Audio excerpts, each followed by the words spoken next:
Hello and welcome to my YouTube channel. मेरा नाम है आकाश और आज की फिल्म है डॉन ऑफ द प्लैनेट जो कि 2014 में रिलीज हुई थी। Film Dawn of the Planet के इस पार्ट में देखा जा सकता है कि वे चिंपांजी बहुत शक्तिशाली हो गए थे। वे उस जंगल में अपना जीवन व्यतीत कर रहे थे और वहां रहते हुए उन्हें 10 साल हो गए थे।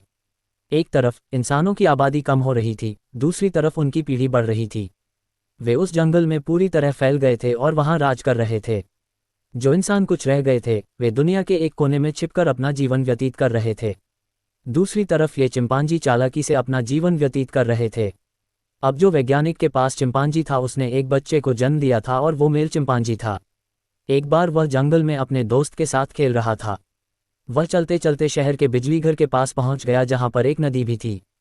तभी कुछ लोग वहां पहुंचे और उनका सामना वैज्ञानिक चिंपांजी के बच्चे और उसके दोस्त के रूप में उन चिंपांजियों से हुआ। उनमें से एक आदमी ने अपनी बंदूक से उन पर निशाना साधा क्योंकि वह इन चिंपांजियों को देखकर डर गया था। तो वे चिंपांजी भी चीखने लगते हैं क्योंकि उन्हें भी अपनी जान का खतरा महसूस हो रहा था। वह आदमी इन चिंपांजी की चीखों से बहुत डर जाता है। डर कर वह अपनी बंदूक से गोली चला देता है और उस चिंपांजी का दोस्त घायल हो जाता है। गोलीबारी की आवाज़ सुनकर सभी चिंपांजी वहां इकट्ठा हो जाते हैं। वे आक्रामक हो जाते हैं मानो वे उन सभी को खत्म करने आए हों। लेकिन उनके ग्रुप का लीडर मैल्कम चिंपांजी से कहता है, हम तुम्हें नुकसान पहुंचाने नहीं आए हैं, हम बस यहाँ साथ साथ आए हैं। हमारा इरादा नहीं था कि हम किसी पर अपनी गोली चलाएं, हमें माफ़ करना। तभी वैज्ञानिक का चिंपांजी भी वहां आ जाता है। वह दूसरे चिंपांजी से ज़्यादा समझदार था तो वह उस आदमी की पूरी बात सुन लेता है। वह आदमी कहता है, हम पर भरोसा करो, हम तुम्हें कोई नुकसान नहीं पहुंचाएंगे। चिंपांजी उन्हें माफ़ कर देता है और चेतावनी देता है, यहाँ फिर कभी अपनी परछाई मत दिखाना। वह उसे आदेश देता है, अभी हमारे जंगल से निकल जाओ। तो मैल्कम और उसका ग्रुप वहां से चले जाते हैं। उन्हें बात समझ नहीं आ रही थी कि ये बुद्धिमान चिंपांजी कहाँ से आए। अब वे उस जगह चले गए थे जहां बचे हुए इंसान रहते थे। वे उनके साथ रहने लगते हैं। फिर उस जमाने का बूढ़ा गोरिल्ला सभी चिंपांजी को इकट्ठा करता है। वह वैज्ञानिक के चिंपांजी को भी बुलाता है। वह कहता है, देखो, इंसान वापस लौट आए हैं, वे फिर से हम पर हमला करना चाहते हैं। वह बताता है कि उन्होंने प्रयोग करते समय उन्होंने मुझे सताया और तकलीफ दी। देखो, वे फिर से वापस आ गए हैं।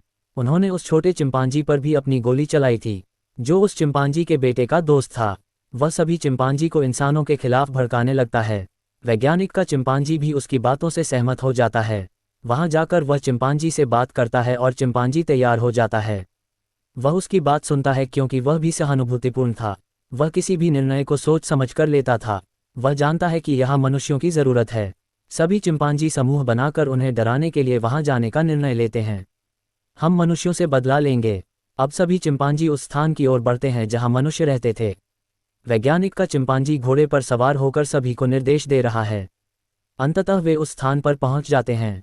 मैल्कम उसके आगे चलते हुए कहता है, हमने तुमसे माफ़ी मांगी थी, तुम फिर से यहाँ आ गए हो। अब हम न तो वहाँ दोबारा जाएंगे और न ही किसी को नुकसान पहुँचाएंगे। हमसे गलती हुई है और हम इसे स्वीकार भी करते हैं। वैज्ञानिक का चिंपांजी उससे कहता है, ठीक है, तुम एक बार तो आए लेकिन फिर कभी वहाँ नहीं जाओगे। अगर तुम वहाँ गए तो तुम्हें मौत का सामना करना पड़ेगा। तुम्हें पता नहीं, हम चिंपांजी के दिल में इंसानों के लिए बहुत नफरत भर गई हैं। अगर तुम वहाँ गए तो तुम खुद युद्ध भड़का दोगे। लेकिन दूसरे गोरिल्ला युद्ध छेड़ना चाहते थे और हम मानवता को हराकर दुनिया पर राज कर सकते हैं। आखिरकार चिंपांजी उन्हें आखिरी बार चेतावनी देते हुए चले जाते हैं। अब मैल्कम बहुत चिंतित है क्योंकि उनके निवास स्थान पर बिजली नहीं थी और बिजलीघर उसी जंगल में था जहां वे पहले गए थे। अब उन्हें उसकी मरम्मत के लिए वहां जाना था। मैल्कम इस बात से परेशान है और सोच रहा है कि अब हम क्या करेंगे, हमें वहां धीरे धीरे जाना होगा। चिंपांजी को ये समझ लेना चाहिए कि हम उन्हें कोई नुकसान नहीं पहुंचाएंगे। वह इसे अपने दोस्त के साथ भी साझा करता है। वह कहता है, हमें इस बारे में चिंपांजी से बात करने का जोखिम उठाना चाहिए, अब यह उनके बीच तय हो गया है। अब मैल्कम अपने साथियों और परिवार के साथ वहां जाता है। उन्हें जीवित रहने के लिए पानी और बिजली की ज़रूरत है, लेकिन ये कहता है, मैं तुम्हें एक शर्त पर आने दूंगा। अगर तुम जंगल में प्रवेश करना चाहते हो तो तुम्हें सारे हथियार मुझे सौंपने होंगे। मैल्कम उन्हें नुकसान पहुंचाने के बारे में नहीं सोच रहा था, इसलिए वह तैयार हो जाता है। चूंकि वह सारे हथियार उसे सौंप देगा तो उनका डर दूर हो सकता है और हम वहां अपना काम कर सकते हैं। अब ये देखा गया, जब तक मैल्कम वहां रहता है तब तक शिशु चिंपांजी उसके परिवार के साथ दोस्ती कर लेते हैं। एक दिन सभी इंसान उस बिजलीघर पर काम कर रहे होते हैं। तभी एक चिंपांजी को वहाँ एक बंदूक मिलती है। वह वहाँ जाकर वैज्ञानिक चिंपांजी को इसके बारे में बताता है और वह चिंपांजी आक्रामक हो जाता है कि मैंने उन्हें मना किया था कि वहाँ हथियार ले जाना मना है। वह उससे कहता है, तुरंत हमारे जंगल से निकल जाओ, तुमने हमारे आदेश का पालन नहीं किया। लेकिन मैल्कम उसे समझाने की कोशिश करता है, लेकिन हमारा इरादा तुम्हें नुकसान पहुंचाना नहीं था। दूसरी ओर ये देखा जाता है कि वैज्ञानिक चिंपांजी की पत्नी की तबीयत बहुत ज़्यादा खराब होती है और मैल्कम की पत्नी ने उसे ठीक करने के लिए एक दवा देती है जिससे वह पूरी तरह ठीक हो गई थी। इससे उस चिंपांजी का दिल पिघल जाता है और वह मैल्कम से कहता है कि मैं तुम्हें एक दिन और देता हूँ, इस दिन के भीतर अपना काम पूरा करो। दरअसल मैल्कम के साथी उनके पास मौजूद हथियारों को ढूंढने में लगे हुए थे, क्योंकि वह बिना हथियारों के वहां काम नहीं करना चाहते थे। वह उन चिंपांजी पर कभी भरोसा नहीं करता था, वह भी यही चाहता था कि युद्ध छिड़ जाए। इसके विपरीत गोरिल्ला भी यही चाहता था। इसका मतलब है वे आपस में भिड़कर एक दूसरे को मार सकते थे। मैल्कम का साथी यही चाहता था कि हथियार रखना हमारी सुरक्षा के लिए ज़रूरी है, इसलिए वह सभी इंसानों को निर्देश देता है अपने पास हथियार रखो, और वह गोरिल्ला उन्हें देख लेता है और उन हथियारों को उनके बीच बदल देता है। वह वैज्ञानिक के चिंपांजी को पूरी खबर बता देता है, मैंने तुम्हें बताया था। लेकिन वैज्ञानिक का चिंपांजी उससे कहता है, शांत हो जाओ। वह गोरिल्ला ये सोचकर क्रोधित हो जाता है कि वह इंसानों के खिलाफ कुछ नहीं सुनता, इसलिए वह उससे रूखेपन से बात करता है, तुम चिंपांजी हो या नहीं, या तुम सिर्फ इंसानों के दोस्त हो। क्रोधित होकर वैज्ञानिक का चिंपांजी उस गोरिल्ला पर हमला कर देता है। घायल होने के बाद वह गुस्से में वहां से चला जाता है। वह सीधे उस जगह जाता है जहां इंसान रहते थे।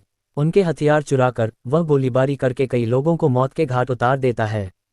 फिर वह अपने जंगल में चला जाता है और वह सारे घरों को आग लगा देता है। वह वैज्ञानिक के चिंपांजी पर भी बंदूक से गोली चला देता है। वह ये दिखाना चाहता था कि सब कुछ इंसानों ने ही किया है, और सभी चिंपांजी सोचने लगते हैं कि इसके लिए इंसान ही जिम्मेदार हैं, और वे इंसानों से नफरत करने लगते हैं। मौका पाकर वह गोरिल्ला इंसानों के खिलाफ भी खूब बातें करता है। वह कहता है, मैंने सही कहा था और हमें उनके खिलाफ युद्ध छेड़ना होगा। इसके बाद वह दूसरों को संबोधित करता है, अब मैं तुम्हारा मालिक बनने का हकदार हूँ। इस वजह से वह उस मालिक के रूप में चुना जाता है जो वह सही कहता था। सभी चिंपांजी के दिल इंसानों के लिए नफरत से भर गए। इसके विपरीत ये देखा गया कि जहाँ इंसान रह रहे थे वहाँ बिजली आ गई थी। खुश होकर इंसान मिलकर इसका जश्न मना रहे थे। दूसरी तरफ चिंपांजी अपने ग्रुप के साथ उन पर हमला करने के लिए उस जगह की ओर बढ़ता है। वे इंसानों के जमावड़े वाली जगह पर जाते हैं। वे उन सभी पर हमला करना शुरू कर देते हैं। कुछ लोग छिप जाते हैं जबकि दूसरे उनके शिकार बनने लगते हैं। अब वह गोरिल्ला शिशु चिंपांजी के दोस्त को आदेश देता है कि सभी इंसानों पर बंदूक चला दो, या तो किसी तरह उन पर हमला करो। लेकिन वह नहीं मानता क्योंकि उसके मन में भी दया की भावनाएं थीं। दरअसल उसने वैज्ञानिक के चिंपांजी से सीखा था कि लोगों पर बिना वजह हमला नहीं करना चाहिए और न ही उन्हें मारना चाहिए। वह गोरिल्ला के आदेश का पालन नहीं करता, फिर वह उसे इमारत से धक्का देकर मार डालता है, और वह उन चिंपांजियों को गुलाम बना रहा था जो उसकी बात नहीं मान रहे थे। दूसरी तरफ दिखाया गया है कि मैल्कम और उसकी पत्नी जंगल में जा रहे हैं, जहां उन्हें घायल वैज्ञानिक का चिंपांजी मिलता है। वे उसे अपने घर में ले आते हैं जो शहर के बिल्कुल विपरीत दिशा में था। जब वे उसे अपने घर में लाते हैं, वह चिंपांजी होश में आने के बाद उन्हें बताता है कि मुझ पर हमला गोरिल्ला चिंपांजी ने किया था, इंसानों ने नहीं। मैल्कम सारी चालाकी समझ जाता है। असल मामला क्या था, वह उसके लिए दवा लाने मेडिकल स्टोर जाता है। तभी उसे वहां चिंपांजी का बेटा मिलता है। वह मैल्कम पर बंदूक चलाने वाला होता है। वह उससे कहता है, ऐसा मत करो, मेरे पास तुम्हारा पिता है और मुझे इसका ध्यान रखना है, और इसे तुम्हारे गोरिल्ला मालिक ने गोली मार दी है। ये सुनकर वह रुक जाता है। मैल्कम भी उसे अपने घर ले जाता है। घर पहुंचकर वह अपने पिता चिंपांजी को सब कुछ बता देता है, उस गोरिल्ला ने क्या क्या किया है। वैज्ञानिक का चिंपांजी समझ गया था असल मामला क्या था और इसकी योजना क्या थी। वह वहां जाता है जहां उस गोरिल्ला ने हमला किया था। उसने वहां हंगामा मचाया था। वह वहां जाकर सभी चिंपांजी को आज़ाद कर देता है जिन्हें गोरिल्ला ने कैद कर रखा था। मैल्कम का साथी उससे कहता है, अब डरने की कोई ज़रूरत नहीं है, मैंने रेडियो प्रसारण के जरिए सेना से संपर्क कर लिया है, वह लगभग यहाँ पहुँच ही रहा है। वह इन चिंपांजी से निपट लेगा, उन्हें बचा लेगा। अच्छी खबर यह है कि हमारे शहर में बिजली आ गई है, अब अंधेरा नहीं होगा। वह कहता है, ये काफ़ी नहीं है, अगर इन चिंपांजी ने हमारे टावर पर चढ़ने की कोशिश की तो वे मर जाएंगे, क्योंकि मैंने टावर पर बॉम्ब लगा दिए हैं। अब ये देखा जा रहा है कि सभी चिंपांजी टावर पर चढ़ने लगे हैं। इसलिए हो सकता है कि वे अपने बनाए टावर के साथ साथ इंसानों को भी खत्म कर दें। उसी समय मैल्कम का एक साथी बॉम्ब एक्टिवेट कर देता है, जिससे टावर का एक हिस्सा फट जाता है और टावर पर चढ़े चिंपांजी भी मर जाते हैं। दूसरी तरफ वैज्ञानिक का चिंपांजी और गोरिल्ला आपस में लड़ते हुए दिखाए गए हैं, जो आपस में भिड़ गए थे। वैज्ञानिक का चिंपांजी पूरी तरह गुस्से में था क्योंकि उसे उसकी साजिश समझ आ गई थी। गोरिल्ला क्रोधित होकर कहता है, तुम अपनी ही प्रजाति को मारना चाहते हो, मैं उन्हें मार डालता हूँ। फिर वह अपने साथी चिंपांजी पर गोलीबारी शुरू कर देता है। चिंपांजी उसे रोकता है और उसे रोकने के लिए टावर पर चढ़ जाता है, लेकिन वह गोरिल्ला फिर भी नहीं रुकता। फिर चिंपांजी उसे नीचे धकेल देता है और वह गोरिल्ला वहीं से नीचे गिरकर मर जाता है। अब चिंपांजी मैल्कम से मिलता है। वह कहता है, मैंने इंसानों के बारे में गलत सोचा था। यहाँ तक कि चिंपांजी और गोरिल्ला भी खतरनाक साबित हुए हैं। हमने तुम सबके साथ जो किया उसके लिए हमें माफ़ कर दो। और वह उससे सुलह करना चाहता है। मैल्कम भी सुलह चाहता था। वह चिंपांजी से कहता है, सेना जल्द ही यहाँ आने वाली है, तुम यहाँ से जा सकते हो। चिंपांजी कहता है, मेरे जाने से क्या होगा, इंसान तो हमेशा हमें मारना चाहते हैं। चिंपांजी उससे कहता है, तुम अब जा सकते हो अपने परिवार को लेकर। मैल्कम मान जाता है और वह चिंपांजी से आखिरी बार मिलता है। जब वैज्ञानिक का चिंपांजी बाहर आता है तो सभी चिंपांजी उसके सामने घुटने टेक देते हैं, क्योंकि वे भी जानते हैं कि सेना लगभग आने ही वाली है और एक बड़ा युद्ध छिड़ने वाला था, और यह उनका मालिक ही था जो उन्हें बचा सकता था, और वह वैज्ञानिक का चिंपांजी ही था। और फिल्म भी इसी सीन पर पूरी होती है।